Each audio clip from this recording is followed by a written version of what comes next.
हर हर महादेव सभी को। जय श्री हरि विष्णु।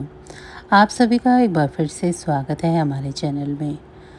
सनातन धर्म की दिव्य परंपरा में पुरुषोत्तम मास को साधना, भक्ति और आत्मशुद्धि का सर्वोत्तम काल माना गया है। यह मास भगवान श्री हरि की विशेष कृपा का प्रतीक है, जिसमें किया गया प्रत्येक शुभ कर्म अनेक गुना फल प्रदान करता है और साधक के जीवन को पवित्रता से भर देता है।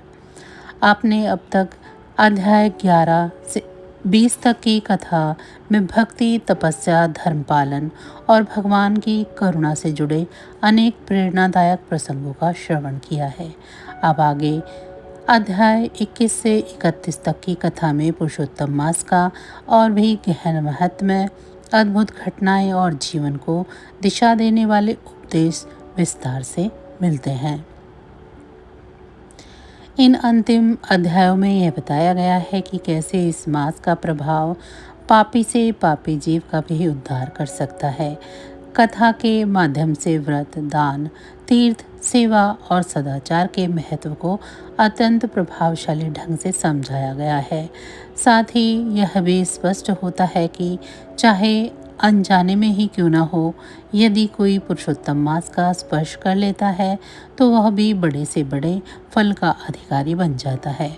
अब श्रद्धा और भक्ति के साथ पुरुषोत्तम मास महत्म कथा के अध्याय 21 से 31 के दिव्य प्रसंगों का रसपान करेंगे और अपने जीवन को धर्म में और पुण्य में बनाने की प्रेरणा प्राप्त करेंगे। तो चलिए श्रवण करते हैं पुरुषोत्तम मास महात्मा कथा अध्याय 21। वाल्मीकि मुनि बोले, हे राजन, अब मैं तुम्हें पुरुषोत्तम मास की एक अत्यंत पवित्र और रहस्यमय कथा सुनाता हूँ, जिसे सुनकर मनुष्य का जीवन धन्य हो जाता है। प्राचीन समय में जिज्ञासु राजा ने मुनियों से पूछा, हे महर्षियों, भगवान की पूजा का सही स्वरूप क्या है? किस प्रकार से पूजा से भगवान वास्तव में प्रसन्न होते हैं? तब मुनियों ने श्रेष्ठ वाल्मीकि जी से मुस्कुराते हुए कहा, हे राजन, वाल्मीकि जी ने मुस्कुराते हुए कहा, हे राजन, केवल प्रतिमा स्थापित कर देना ही पर्याप्त नहीं होता। जब तक उसमें विधि पूर्वक प्राण प्रतिष्ठा नहीं की जाए, तब तक वह प्रतिमा केवल धातु के समान ही रहती है। उन्होंने आगे कहा, जो साधक भगवान के बीज मंत्रों और वैदिक मंत्रों से श्रद्धापूर्वक प्रतिमा के प्राणों का आवाहन करता है, वही उस प्रतिमा को सजीव बना देता है। तब उसमें स्वयं भगवान का निवास हो जाता है। यह सुनकर अत्यंत चकित हुआ और बोला, हे मुनिवर, इसके बाद क्या करना चाहिए? वाल्मीकि मुनि बोले, इसके बाद साधक को अपने मन को एकाग्र करके भगवान पुरुषोत्तम का ध्यान करना चाहिए। वे श्याम वर्ण श्री वत्स चिन्ह से युक्त त्रिभंग मुद्रा में और राधा रानी के साथ अत्यंत मनोहर रूप में विराजमान है। फिर उन्होंने समझाया, हे राजन, अब साधक संकल्प लेकर नियम और पवित्रता के साथ भगवान का षडोपचार पूजन करता है, तब वह भगवान के अत्यंत निकट पहुंच जाता है। वह उन्हें आसन देता है, चरण धोने के लिए पाद अर्पित करता है, अर्घ्य, आचमन, स्नान और पंचामृत से उनका अभिषेक करता है। फिर उन्हें वस्त्र, चंदन, पुष्प, धूप, दीप और नैवेद्य अर्पित करता है। मुनि ने आगे कहा, जब भक्त प्रेम पूर्वक भगवान के अंगों का पूजन उनके विभिन्न नामों से करता है, तब उसका हृदय पूर्णतः भक्ति में डूब जाता है। इसके बाद वह आरती करता है, प्रदक्षिणा करता है और भगवान की स्तुति करता है। राजा ने विनम्रता से पूछा, हे प्रभु, यदि पूजा में कोई त्रुटि हो जाए तो? तब वाल्मीकि जी बोले, हे राजन, मनुष्य से भूल होना स्वाभाविक है, इसलिए अंत में मंत्रहीनम क्रियाहीनम कहकर भगवान से क्षमा याचना करनी चाहिए। भगवान तो भाव के भूखे हैं, वे सच्चे हृदय की भक्ति को ही स्वीकार कर लेते हैं। फिर उन्होंने कहा, पुरुषोत्तम मास में जो भक्त प्रतिदिन तिल से हवन करता है और घृत का अखंड दीप प्रज्वलित रखता है, उस पर भगवान विशेष कृपा करते हैं। अंत में वाल्मीकि मुनि ने कहा, हे राजन, जो मनुष्य इस पवित्र पुरुषोत्तम मास में श्रद्धा, नियम और भक्ति के साथ भगवान श्री कृष्ण का पूजन करता है, वह इस संसार में सभी सुखों को भोगकर अंत में परम धाम को प्राप्त करता है। यह सुनकर राजा का हृदय भक्ति से भर गया और उसने निश्चय किया कि वह भी पुरुषोत्तम मास में विधि पूर्वक भगवान का पूजन करेगा।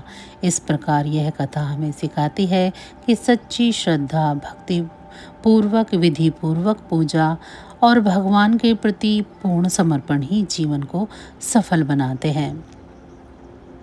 अध्याय 22। एक समय की बात है, धर्मपरायण और जिज्ञासु राजा दृढ़धन्वा ने मन में पुरुषोत्तम मास के व्रत को लेकर अनेक प्रश्न उठे।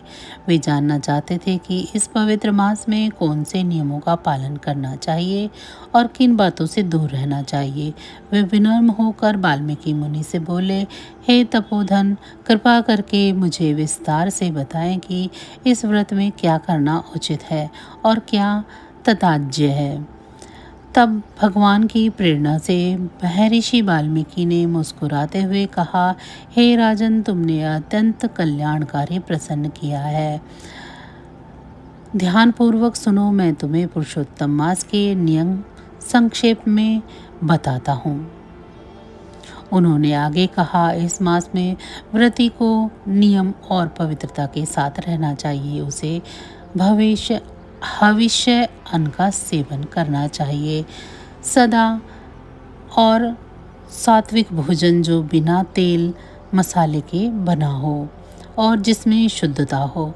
यह भोजन उपवास के समान फल देने वाला माना गया है। राजा ने पुनः पूछा, हे मुनिवर, किन वस्तुओं का त्याग करना चाहिए? वाल्मीकि जी बोले, हे राजन, इस व्रत में मांस, मदिरा, शहद, तिल का तेल, राजमांस, राई और सभी तामसिक पदार्थों का त्याग कर देना चाहिए। साथ ही बासी अन्न, दूषित भोजन और दूसरे के हाथ का अन्न भी नहीं लेना चाहिए। प्याज, लहसुन, गाजर, मूली आदि भी तदाज्य है। फिर उन्होंने गंभीर स्वर में कहा, केवल भोजन ही नहीं, आचरण की शुद्धता भी आवश्यक है। व्रती को किसी से बैर नहीं रखना चाहिए, किसी की निंदा नहीं करनी चाहिए, चाहे वह देवता हो, गुरु हो, ब्राह्मण हो या कोई भी प्राणी। पराई स्त्री से दूर रहना, ब्रह्मचर्य का पालन करना और मन, वचन, कर्म से पवित्र रहना, यह सब इस व्रत का मूलाधार है। राजा अत्यंत ध्यान से सुन रहे थे। वाल्मीकि मुनि ने आगे कहा, इस मास में व्रती को पृथ्वी पर शयन करना चाहिए, पत्तल में भोजन करना चाहिए और दिन में एक बार या नियत समय पर ही भोजन करना चाहिए। यदि सामर्थ्य हो तो उपवास, नतक व्रत या एक भुक्त व्रत का पालन करना चाहिए। उन्होंने यह भी बताया, जो व्यक्ति इस मास में श्रद्धा से भगवान श्री कृष्ण का स्मरण करता है, श्रीमद् भागवत का श्रवण करता है या तुलसी दल से शालिग्राम का पूजन करता है, उसे अनंत पुण्य की प्राप्ति होती है। फिर उन्होंने एक अद्भुत रहस्य बताया, हे राजन, जो इस व्रत का पालन करता है, उसके पास यमदूत भी नहीं आते। उसके शरीर में समस्त तीर्थों का और देवताओं का निवास होता है। उसके जीवन से दुस्वप्न, दरिद्रता और सभी पाप नष्ट हो जाते हैं। यह सुनकर आश्चर्यचकित रह गए राजा।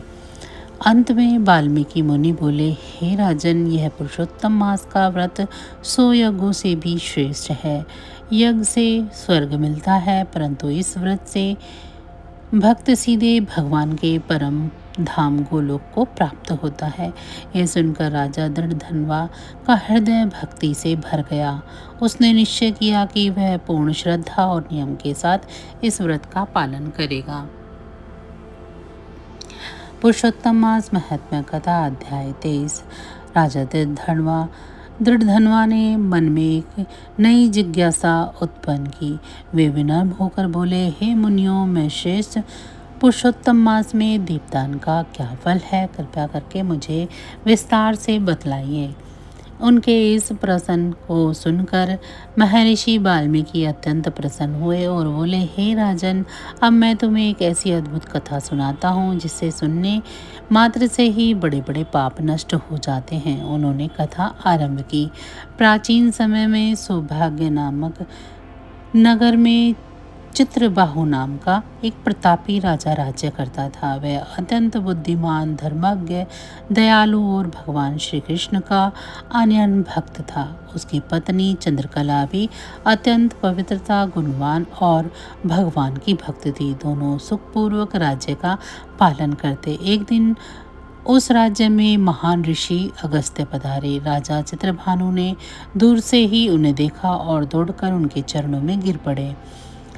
अत्यंत श्रद्धा से उनका सत्कार किया और विनम्र होकर बोले, हे मुनि श्रेष्ठ, आज मेरा जीवन सफल हो गया है जो आपके दर्शन हुए। राजा की भक्ति और विनम्रता से प्रसन्न होकर अगस्त्य मुनि बोले, हे राजन, तुम वास्तव में धन्य हो। तुम्हारा राज्य और प्रजा भी धन्य है, क्योंकि तुम वैष्णव का सम्मान करते हो। जहाँ भगवान के भक्तों का आदर नहीं होता, वह स्थान रहने योग्य नहीं होता। फिर उन्होंने राजा को आशीर्वाद दिया और जाने को उद्गत हुए। तभी राजा ने विनम्रता से एक प्रश्न किया, हे मुनिवर, मुझे एक अद्भुत ऐश्वर्य, निष्कंटक राज्य और ऐसी पवित्रता पत्नी कैसे प्राप्त हुई? अवश्य ही यह किसी पूर्व जन्म का पुण्य फल है। कृपया करके मुझे रहस्य बतलाइए। राजा की जिज्ञासा सुनकर अगस्त्य मुनि ध्यान में लीन हो गए और बोले, हे राजन, पूर्व जन्म में तुम मणिग्रीव नाम का एक शूद्र थे। तुम अत्यंत पापी, हिंसक और दुष्ट आचरण वाले थे, परंतु तुम्हारी पत्नी उस समय भी अत्यंत पवित्रता और धर्मनिष्ठ थी। तुम्हारे पापों के कारण तुम्हें समाज और परिवार ने त्याग दिया और तुम अपनी पत्नी के साथ वन में रहने लगे। उन्होंने आगे कहा कि एक दिन वन में तुम्हें उग्रदेव नाम का एक ब्राह्मण मिले, जो रास्ता भटककर अत्यंत प्यास और थकान से व्याकुल होकर मृत्यु के निकट पहुंच गए थे। उस समय तुम्हारे हृदय में करुणा जागी और तुमने अपनी पत्नी के साथ मिलकर उनकी सेवा की, उन्हें जल दिया, विश्राम कराया और फल कंद खिलाए। तुम्हारी इस निस्वार्थ सेवा से ब्राह्मण अत्यंत प्रसन्न हुए। उन्होंने तुम्हें आशीर्वाद दिया और तुम्हारे जीवन का कल्याण किया। उसी पुण्य के प्रभाव से तुम अगले जन्म में राजा चित्रबाहु बने और तुम्हें यह समस्त वैभव और सुख का प्राप्त हुआ। वाल्मीकि बोले, कथा समाप्त करते हुए उन्होंने कहा कि हे राजन, यह सब उस छोटे से पुण्य कार्य का परिणाम है जो तुमने एक ब्राह्मण की सेवा करके किया था। विशेषकर पुरुषोत्तम मास में किया गया दीपदान और सेवा कार्य अनंत फल देने वाला होता है। यह सुनकर राजा दृढ़धनवा और भी अधिक श्रद्धा से भर गए। उन्होंने समझ लिया कि छोटे से छोटे पुण्य कार्य भी यदि श्रद्धा और करुणा के साथ किए जाए तो जीवन को बदल सकते हैं।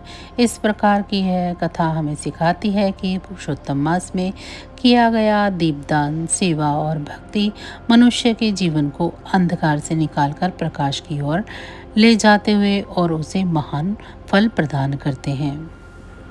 तो बस आज की जानकारी इतनी ही थी। फिर मिलेंगे हम आपको अगले अध्याय में, अगली वीडियो में।